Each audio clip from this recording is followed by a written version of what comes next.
cake. I'm a Northeasterner. I just have to watch out for these Arizonans who are out on the road today who've never experienced snow. And it was really pretty bad. The snow was heavy, it was wet, and it was coming right at the car. Now I'm about 10 minutes away from my house. The windshield wipers are working furiously to clear the window, and the windshield wiper on the driver's side snaps and gets caught in the snow that collects along the side of the window.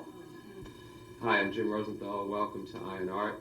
Today we're here in Amherst, Massachusetts, visiting Paul Kaplan of the Story and Song Swap Club. Paul, thank you for having us here today. Thanks for coming. I'd like you to tell me a little bit about how you got started in songwriting and storytelling. I'm a songwriter, a folk musician, music teacher, guitar lessons, and I teach at school, teach music in a school. And I'm also involved in the song and story swap at the Black Sheep every second Friday. I really am a musician, but I do see a connection between the stories and songs, in the sense that a folk musician is telling a story by and large when they're singing a song, and especially if it's a song like a ballad, Barbara Allen, or one of those old songs. Those are stories, and those were methods of imparting the latest news. Sometimes it would be the New York Times, and sometimes it would be the New York Post. It would be the Enquirer. The Enquirer would be like a tabloid. Whoever got murdered and whoever got was new on the throne, they'd have a song about that. Whatever news was going around, since there weren't newspapers in the olden times, they would have a song. So the connection, in my mind, between stories and songs is very, very strong. In Western tradition, the Celts and the Irish have a strong tradition of the folk music and the folk tales going back into the Middle Ages. That's right. Yeah. And again, I mean, I've seen a whole book of versions of Barbara Allen, different melodies, because you'd have the story, but somebody would know the song, but then they'd hear it a couple times, and they weren't sure they remembered it, and they would just change it a little bit, but the story was the important thing, and it would travel around, and of course in this country you could find dozens of Barbara Allens in this country. That was the culture. These stories that traveled not just geographically but through time, and that's why I think it's important to keep telling these stories and to share the oral tradition on a regular basis. You hooked up with a group, the Darby Ram, and you started playing with them at the Eagle Tavern. Right. And you started building up a repertoire of traditional songs.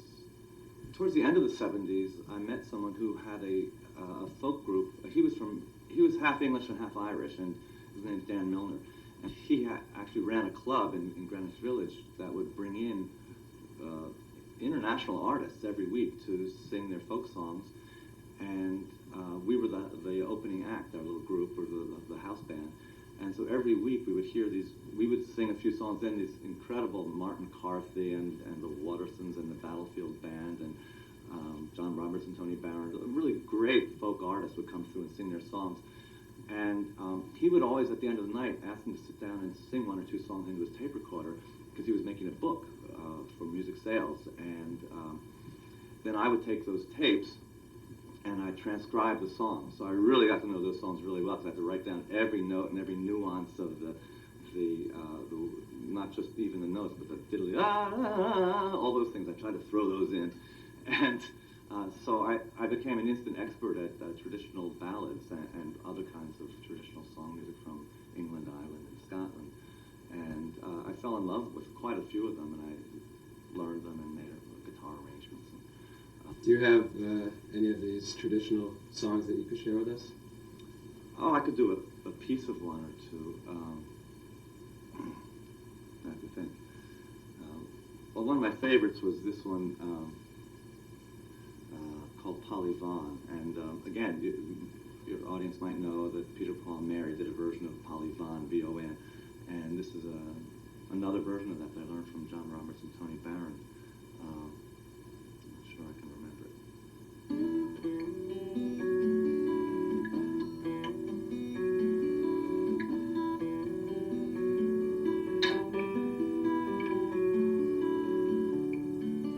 All you young fellas carry a gun. I'll have you go home by the light of the sun. For young Jimmy was a fouling alone when he shot his own true love in the room of a swan. Well, it goes on like that. She's disguised as a swan, and he goes out. It's a really interesting story. Sort of like the first gun control song. She disguises herself as a swan to go out and spy on him, because he keeps going out to shoot things, and I guess he never comes back with anything. It's a lousy shot. She says, well, what's he really doing out there? So she turns herself into a swan and goes out, and he goes out hunting. And of course, that was not the best thing to choose to turn yourself into. And instead, he happens to have some good luck, and he shoots her out of the sky. And she comes down, and he says, oh my goodness, I've killed my love. And then there's a trial because he's murdered this girl. And then her uncle is the judge, and she shows up at the trial to plead for Jimmy's defense because he didn't mean to shoot me. It's just an amazing story. She shows up posthumously. Yeah, exactly. She shows up out of the grave to say, well, it wasn't his fault. He was just, it was an accident. So she gets them off. Anyway, I love it. It's just such amazing. It's got it's got murder. It's got love. It's got mysterious ghosts, and just a little bit of everything in there. And so yeah, I love that story. Sounds like a great story. So after your time in New York working in these clubs and in Central Park, where'd you go from there? I came here to Amherst, and started a family in New York, and we moved up here. And so I got certified to teach music, and that's what I've been doing for quite a few years now. When did you get involved in the Story and Swap Club? They invited me to come and be one of the guest artists, and there's always a guest artist, just about a half hour of what they do. And then I did my little half hour of singing, and then they went back around the circle again, and people just did whatever they felt like in the way of a story or a song or a joke or a recollection. And people also passed. If they didn't want to partake, they would just say, I'm a listener tonight, and they'd just go to the next person. And then somebody said, I'd like to hear him do another joke. That was a good joke. So you can always do that and take your turn asking someone else to do something. So that guy did another joke, and it was a great joke. And so I started going back with some regularity until I got a little note one month that they were folding because the guy who was running it didn't want to run it anymore. He was tired. 10 years, Wayne Crouch had been the MC and doing all the legwork and so forth. And he just was burned out. So it really upset me. And I thought, well, maybe I can help out. So Jeff Lee had been involved, and he said, well, he'd keep going if I would keep going. And so since, I guess, the last 2 years, I've been the MC, and Jeff and I find the talent to come do the little half-hour guest spot.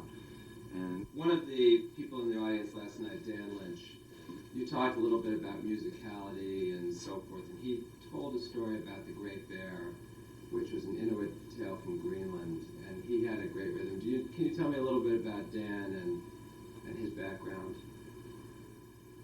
Dan is probably the most regular attendee of the Song and Story Swaps, and it's great because he's a school teacher, and I don't know if he uses storytelling in his teaching. I think he does, but he does obviously practice, because you can tell the whole story is thought out very carefully and planned, and again, the rhythm, the timing, the gesture is really very effective. And that reminded me of old Inuit Indian story from Greenland, and it goes like this. It's called Bear Child. Once there was an old woman and an old man who had no children of their own, And they were sad about that. And one day the old man went out hunting, and he got himself a polar bear. And as he was cutting the polar bear up, he got the idea, and he took some of the bone, and he took some of the flesh, and he took some of the fur, and he sort of molded it together into a little toy bear. And then a little while later he started chanting. He said, blood becomes bone, bone becomes skin, skin becomes fur, bear child, come alive. And sure enough, that bear child came alive. He had a real live little bear. And he went home to his wife, and he said, wife, look what I have. We have a little child. We have a little bear that's ours. And she couldn't believe it. And they loved that bear, and they took him in. And that ice bear stayed with them in the house, and he ate with them at the table. He even slept with them in the bed under the covers. And they loved that bear. And they would send him off in the morning, and he would go out and play with the other ice bear children. And in the evening, the old man would call him back, and he would come in. And one day, the wife said to the man, he said, we ought to adopt him, make this official. So they did a little chant. They said, blood of our blood, bone of our bone, bear child, you're our child. And he really was their child. Well, in time, the bear child began to grow. And one day the old woman said to the old man, she said, you know, you are the house father, and every day you grow weaker, but our bear child grows stronger. Do you suppose he's old enough and strong enough to begin to contribute to the family? Do you suppose he's strong enough to go out and catch us a salmon for our dinner? And the old man said, I don't know, but I'll ask him. And he went to the door and he called, blood of my blood, bone of my bone, bear child, come to me. And the bear child came running across the field, and he came to the old man, and they embraced. And the old man looked at him and he said, I am the house father, you are my son. I grow ever weaker, but you grow ever stronger. Do you suppose that you are old enough and strong enough that you could go get us a salmon for dinner? And the bear child thought for a minute, and he shook his head, and off he went. And sure enough, that night he came running across the field, and he had a salmon in his mouth. Well, that night the old woman cleaned the fish and cooked it up, and they had salmon, and she ate it, and the old man ate it, and she put a salmon steak in front of the bear child, and he ate the salmon, and he shook his head. He really liked it. Well, time went on, and that bear child got even bigger, until one day the old woman said to the old man, she said, you know, you grow ever weaker, but our bear child grows ever stronger. Do you suppose that he could go out and get us a seal for dinner? And the old man said, I don't know. Let me ask him. And he went to the door and he called, blood of my blood, bone of my bone, bear child, come to me. And the bear child came running across the field, and they embraced. And the old man said to the bear child, I am the house father, you are my son. I grow ever weaker, you grow ever stronger. Do you suppose that you could go get a seal for our dinner? And the bear child thought for a minute, and he shook his head, and yes, he went off. And that night, lo and behold, he came back across the field, dragging a seal. And the old man butchered it, and the old woman cooked it up, and they had a wonderful meal. And even the bear child really loved the seal meat. Well, time went on, and the bear child got even bigger. And one day the old woman said to the old man, you grow ever weaker, but our child grows ever stronger. Do you suppose that he is big enough and strong enough and he could get us a walrus? And the old man said, I don't know, let me ask him. So he called to the bear child, blood of my blood, bone of my bone, bear child, come to me. And the bear child came running across the field, and they embraced. And the old man looked at the bear child and he said, I am the house father, you are my son. I grow ever weaker, but you grow ever stronger. Do you suppose you could get us a walrus for dinner? And the bear child thought, and yes, he shook his head, and off he went. And that night, he came back, and lo and behold, he was dragging this huge walrus. Wow! The old man butchered him, and the old woman cooked it, and they had walrus steaks for dinner, and it was delicious. And the bear child, he nodded. He really liked those walrus steaks. Well, time went on, and before you know it, the bear child was fully grown. He was a full polar bear, fully grown polar bear. And one day the old woman said to the old man, she said, "You grow ever weaker, but our bear child has grown ever stronger. In fact, look, he is fully grown. Do you suppose that he could help us even more? You know, I am sick of all this seafood. That perhaps he could get us a polar bear." And the old man said, "I don't know. Let me ask him." So he went to the door and he called, "Blood of my blood, bone of my bone, bear child, come to me." And the bear child came running across the field, and the two embraced. And the old man said to him, bear child, I am the house father, you are my son. You are fully grown now. Do you suppose that you could get us a polar bear for our dinner?" And the bear child just shook his head no. He couldn't believe his ears. And the old man said, "I am the house father, you are my son. I have raised you from a cub. It is your duty to provide for your family. Now go, get us a polar bear for dinner." And the bear child just shook his head. No. And then the old man got really angry. He said, "I am the house father, you are my son. I have raised you from a cub. It is your duty to provide for your family. Now go, get us a polar bear for dinner." Well, the bear child sort of lumbered off. And that evening, there he came across the field, dragging a polar bear. And the old man butchered the polar bear, and the old woman cooked the polar bear. And the old woman ate the polar bear meat, and the old man ate the polar bear meat. But the bear child just sat there, looking at it. He could not eat. Now the next morning, when the old man and the old woman awoke, the house was cold. The house fire was out, and the door was open. They went to the door, and they saw the bear child's tracks going across the field. They looked at each other, and they ran after the bear child, calling, "Blood of our blood, bone of our bone, bear child, come back." But the bear child never came back.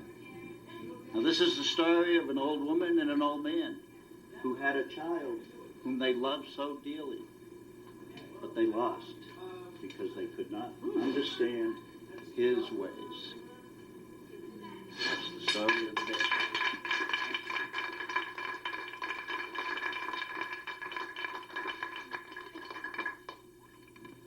Tell me what it takes to be a professional storyteller in the 21st century. Well, I know how hard it is to be a professional singer, and I think it's probably harder to be a professional storyteller, but there are people who do it. I think they need to be very creative. They're great performers. They don't have to be great, they don't have to make up stories particularly well, although many of them do, but they have to just have a good delivery, which I think comes from years and years of doing it, and really thinking out very carefully every word and every gesture, every nuance of the performance, and then go out there and find the schools, find the libraries, universities, wherever it is, where they want somebody to come and carry on this oral tradition, and help young people, especially, hear what it's like to learn from someone who has learned from someone who's learned from someone who's learned from someone, and hopefully they'll continue with this tradition. I've watched some great storytellers. I've watched Davis Bates, and I've watched Eshu Bumpus, who's fabulous, and Tim Van Egmond. There are a lot of very, very, very talented storytellers in the Pioneer Valley, and he's one of the greats, and he's been doing it for a long time. He knows how to put a story together. He knows the rhythm. He knows the musicality, even though I don't think he puts songs into it, but there is a music to the story, and to the ebb and flow and the rise and fall of your voice, and he's a master at it. He just My name is Davis Bates, and I've been a storyteller professionally for about 21 years, and got into it through two things. First, I did theater in high school and college, and then also I went to a lot of folk festivals. So the style of storytelling that I saw first was a traditional style, a sit down, kind of like in your living room, sharing stories, not so much a performance as a sharing of either personal stories or folktales. And sometimes the line between the two was pretty fuzzy. I tend to hear stories and tell them. And at other times I'll do a little bit of research. But more it's a mix of about a third of the stories I tell I heard from other people. A third of them I found in books by going to the library or finding a book in a used bookstore. And then about a third of them are my own family stories. Let's take a historical perspective of storytellers through the ages and what the different kind of roles might be. Sure. About that. There's a lot of different roles. Some of them are religious, for example. A storyteller could be part of a sacred tradition. Native American cultures have certain stories that are only told at certain times of year, stories that are only supposed to be told by certain people, and are not supposed to be told outside of certain situations or certain groups of people. There's the traveling storyteller. Often it would be someone who was an itinerant something. It could be blacksmith, could be a tinsmith, could be somebody who mended shoes, or just a tradesperson, somebody who dealt in things that people needed and couldn't make themselves, and they would travel from place to place, swapping, selling. They would be put up by people, and part of their fee for being put up, they wouldn't pay any money, but they would tell stories. And sometimes it was stories of what was happening in the next village or another country, or sometimes it would be folk tales. There's all different kinds of roles that storytelling played. But for me, a common thread through it is a sense of community, of tying people together in some way, making connections between people, making connections in a family, making connections in a community, or making connections in a sacred way. Storytelling didn't used to be a profession. It used to be an adjunct of other professions, in a sense. A minister was a good storyteller, for example, or a blacksmith was a good storyteller. People who had one job also told stories, and people relied on them for that part of their life. Same thing with musicians. A lot of, at least folk musicians. A lot of folk musicians had one job, and that was their job, and then they also played music. And they were the people who said, oh, let's have a dance, and they say, make sure to invite so-and-so, he plays a great fiddle, or something like that. Used to be that way with baseball players. Right, yeah. There's a lot of things that it used to be that way with. And it's an irony sometimes, or an odd thing to try and bring that sense of, this is not what I do for a living, to something that I do for a living. Because I do. It's how I pay the bills. On the other hand, it's not the only reason I do it. And the thing I want most people to go away with is the sense that they can do it too. It's not like having to hire a plumber or an electrician or hire somebody to fix your car because it's got so many computers in it anymore that you can't figure out how to fix it by common sense anymore by looking at it the way folks used to. It's not like that. We can all tell stories, and people may not tell them the way I tell them, but they can tell every story that I tell to somebody else. And that's what I hope they go away with feeling. Not the sense of, oh, what a great storyteller is, but, oh, that was a great story. I can't wait to tell it to somebody. That's what I hope they take away. I think it's so crucial that we have people leaving their house or even, they don't leave their house, people getting together to share songs, stories, jokes, whatever it is, poems, to hear each other and to listen to each other speaking or singing and join in together and learn from each other and be in a room together, not a chat room, be in a room together. It's very different. And to make that effort to go and be in the same place at the same time and interact and seems to happen less and less, and I just think it's one of the best things we can do, and I just, whenever I leave, whenever I'm done with the song and story swap, I just want to have I want to sigh and say, we did it again. It was another great evening, and it's always a great evening. It's different. It's something that some people go through life and will never be in a circle like that, or even next to a circle like that with people doing what we do. I think you'll find it very, very entertaining and